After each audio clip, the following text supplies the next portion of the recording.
primary congenital glaucoma, also known as the PCG. So now we are looking at the classification. So the classification of the primary congenital glaucoma is done into true, something known as true congenital glaucoma. Next, what we see is the infantile glaucoma. Next comes the juvenile glaucoma.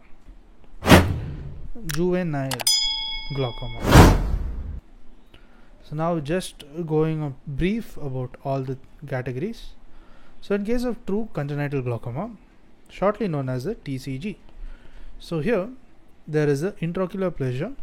The IOP, that is the intraocular pressure, is elevated during the intrauterine life. Next, what we see is there is the infantile glaucoma. The infantile glaucoma is it constitutes about 55%. Then TCG, we see it constitutes above the 40%. So in case of the IG, that is 55%, it manifests prior to that is before the age of 3 years. Next, what we look is at the juvenile glaucoma. So in case of the juvenile glaucoma, it is nothing but it is least common, and here the IOP, that's the intraocular pressure, it rises, and this is between the 3 to 16 years of age.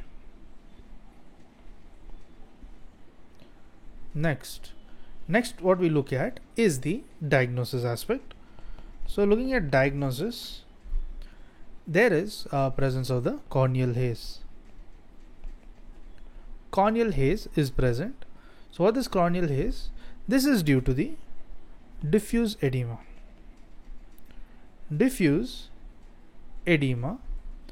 And this is secondary. It is secondary to the raised IOP. Next, we look at the buphthalmos. In case of buphthalmos, it is nothing but a large eye. So the large eye is a result of stretching. It's a result of the stretching, and this is due to the increased IOP, and this occurs before 3 years. Next, we look at something known as the HAB striae.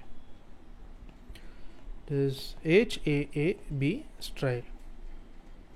So in case of the HAB striae, what is seen is that it is a curvy linear healed breaks, and this is present in the Descemet membrane.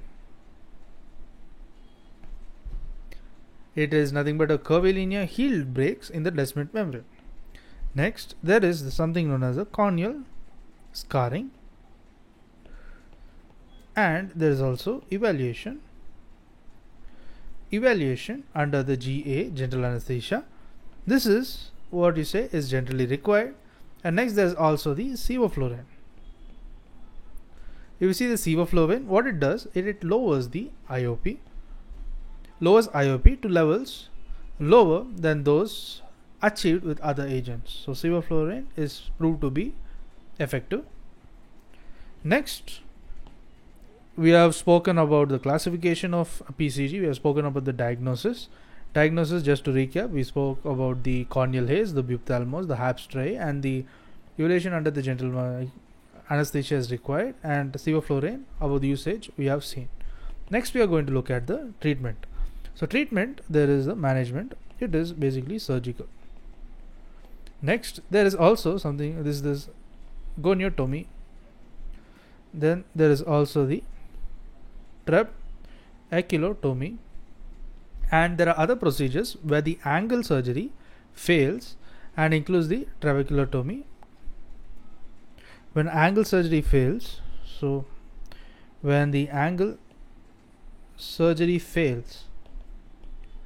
okay, this includes the trabeculectomy, then the tube shunt implant. Next, there is the ciliary body. This is the ablative procedures.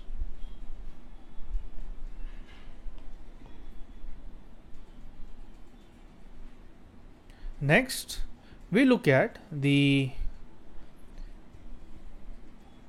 so just to recap, we saw the classification, we saw the diagnosis, next we saw the treatment.